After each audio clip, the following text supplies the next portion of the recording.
خادم حرمین شریفین شاہ سلمان بن عبدالعزیز کو پیر کے روز عمان کے سلطان ہیثم بن طارق کی جانب سے ایک مکتوب موصول ہوا ہے۔ ایس پی اے کے مطابق مکتوب دونوں ملکوں اور عوام کے درمیان مضبوط اور ٹھوس تعلقات اور مختلف شعبوں اور ہر سطح پہ انہیں بڑھانے اور سپورٹ کے طریقوں کے حوالے سے ہے۔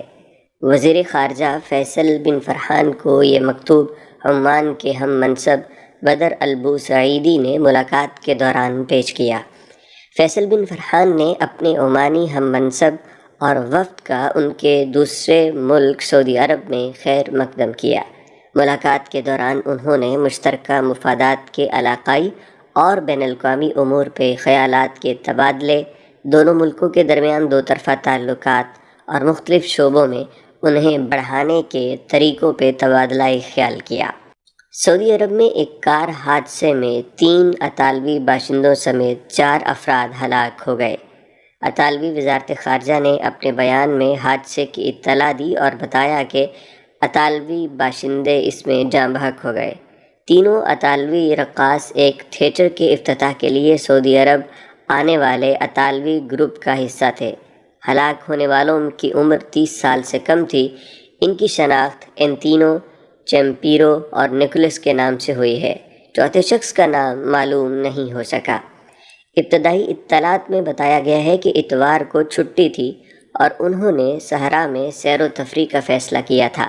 نامعلوم وجہ پہ ان کی گاڑیاں ایک کھائی میں جا گری اور الٹ گئیں۔ حادثے کے اندر مزید 3 اطالوی بھی متاثر ہوئے۔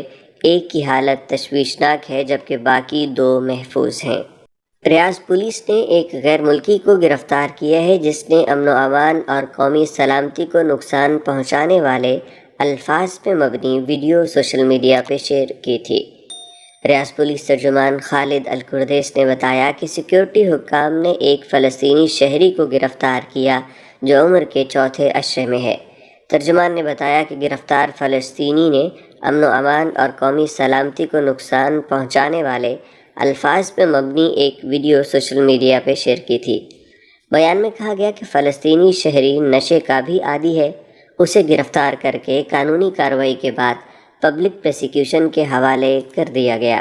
وزیر خارجہ فیصل بن فرحان نے پیر کے روز وزارت خارجہ کے دفتر میں مملکت میں قطر کے سفیر بندر بن محمد العطیہ کا خیر مقدم کیا۔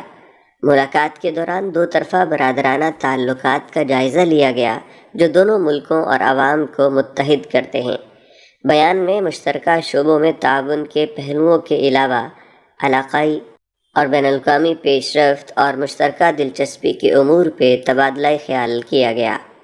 ایرانی وزارت خارجہ کے ترجمان نے کہا ہے کہ سعودی عرب کے ساتھ بات چیت مثبت رہی اور یہ بات چیت 2 طرفہ اور علاقائی سطح پہ ہوئی ہے۔ ترجمان نے پیر کے روز بتایا کہ رابطے جاری ہیں اور بات چیت کی فضا احترام اور سنجیدگی پہ مبنی تھی۔ انہوں نے کہا کہ بعض ذرائع ابلاغ کی جانب سے جو کچھ پھیلایا جا رہا ہے وہ صرف قیاس آرائیاں ہیں۔ ہم نے سعودی وفد کے ایران کے دورے کی خبر کی تصدیق نہیں کی۔ اس سے قبل جمعے کے روز سعودی وزیر خارجہ فیصل بن فرحان نے بھی ایران کے ساتھ جاری بات چیت کو سنجیدہ اور پرمغز قرار دیا تھا۔ برطانوی اخبار فائنینشل ٹائمز کو دیے گئے انٹرویو میں بن فرحان کا کہنا تھا کہ مذاکرات دوستانہ ماحول میں ہو رہے ہیں۔ مکہ میونسپلٹی نے سیکیورٹی حکام کی معاونت سے المسفلہ علاقے اور اس کی ذیلی بلدیہ کے ساتھ تفتیشی دورے کیے جس کے دوران 50 ٹن سے زائد المیعاد غذائی اشیاء ضبط کر کے تلف کرا دی گئیں۔ مکہ میونسپلٹی کے حکام نے ریڑھی فروشوں سے غذائی اشیاء ضبط کی ہیں جس میں 40 ٹن بچوں کی مٹھائیاں اور کھانے پینے کی اشیاء، 6 ٹن سبزیاں اور 4 ٹن مچھلیاں تھیں۔ یہ تمام اشیاء انسانی استعمال کے قابل بھی نہیں تھیں۔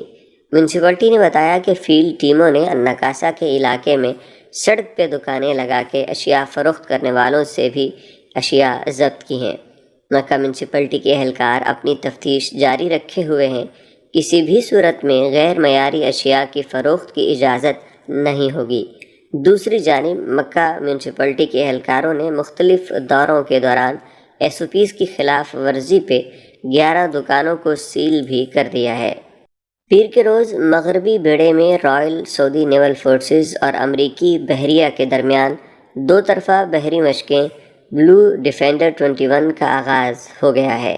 مغربی فلیٹ کے اسسٹنٹ کمانڈر اور مشقوں کے نگران ریئر ایڈمرل منصور بن سعود الجعید، امریکی نیوی کے کرنل ڈینیل بیلی اور دیگر حکام نے اس میں شرکت کی۔ SPA کے مطابق مشقوں کے کمانڈر نے وضاحت کی ہے کہ یہ مشقیں 10 دن تک جاری رہیں گی۔ ان کا مقصد تعلقات اور عسکری تعاون کو مضبوط کرنا، رائل سعودی نیول فورسز اور امریکی بحریہ کے درمیان جنگی تیاری کی سطح کو بلند کرنا اور بندرگاہوں کی حفاظت، تجربات کا تبادلہ، تحفظ، آبی وسائل کے تحفظ، نیویگیشن کی سیکیورٹی، بارودی سرنگوں کو ہٹانا، بحر احمر میں جہاز رانی کی آزادی کو یقینی بنانے کے لیے سمندروں اور علاقائی اور بین الاقوامی آبی گزرگاہوں کی حفاظت کرنا وغیرہ شامل ہے۔ عالمی گولڈ مارکیٹ میں پیر کو کاروبار کے آغاز کے پہلے دن سونے کی قیمت میں اضافہ ریکارڈ کیا گیا ہے، جس کا اثر مملکت کی گولڈ مارکیٹ پہ بھی پڑا ہے۔ پیر کے روز 24 کیرات 1 گرام سونے کی قیمت 213.16 ریال رہی، جبکہ مملکت میں سب سے زیادہ استعمال ہونے والا سونا 21 کیرات ہے، جس کی 1 گرام سونے کی قیمت 186.51 ریال رہی۔ 18 کیرات 1 گرام سونا 159.87 ریال میں، جبکہ 14 کیرات 1 گرام سونا 124.34 ریال میں دستیاب رہا۔ مملکت میں 1 اونس سونے کی قیمت 6,633 ریال رہی۔ پیر کو عالمی مارکیٹ میں سونے کی قیمت $1,768 فی اونس ریکارڈ کی گئی۔ واضح رہے کہ جمعے کو سعودی عرب میں 24 کیرات 1 گرام سونے کی قیمت 216 ریال تھی، جو کاروبار کے آخری دن ہفتہ اور اتوار کو کم ہو کے 213 ریال پہ آ گئی، جس میں پیر کے روز سے پھر اضافہ شروع ہو گیا۔ یمن میں آئینی حکومت کے دفاع کے لیے قائم عرب اتحاد نے کہا ہے کہ پیر کو پچھلے 24 گھنٹے کے دوران یمن کی کمشنری العبدیہ اور اس کے اطراف حوثی ملیشیا کے یونٹس اور ارکان کے اہداف کو نشانہ بناتے ہوئے مزید 38 کارروائیاں کی گئیں۔ ترجمان نے کہا کہ مزید 13 فوجی گاڑیاں تباہ، جبکہ 150 سے زیادہ دہشت گردوں کی ہلاکتیں ہوئیں۔ کہا گیا کہ اقوام متحدہ اور بین الاقوامی NGOs العبدیہ میں محصور شہریوں کو مشکلات سے نکالنے کے لیے اپنی انسانی ذمہ داریاں پوری کریں۔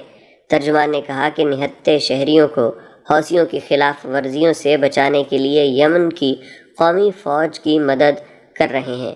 واضح رہے کہ حوثی باغیوں کی جانب سے کئی ہفتوں سے یمن کی کمشنری المارب کے علاقے العبدیہ میں شہری آبادی کو نشانہ بنایا جا رہا تھا، جس سے نہتے عوام کو شدید مشکلات کا سامنا تھا۔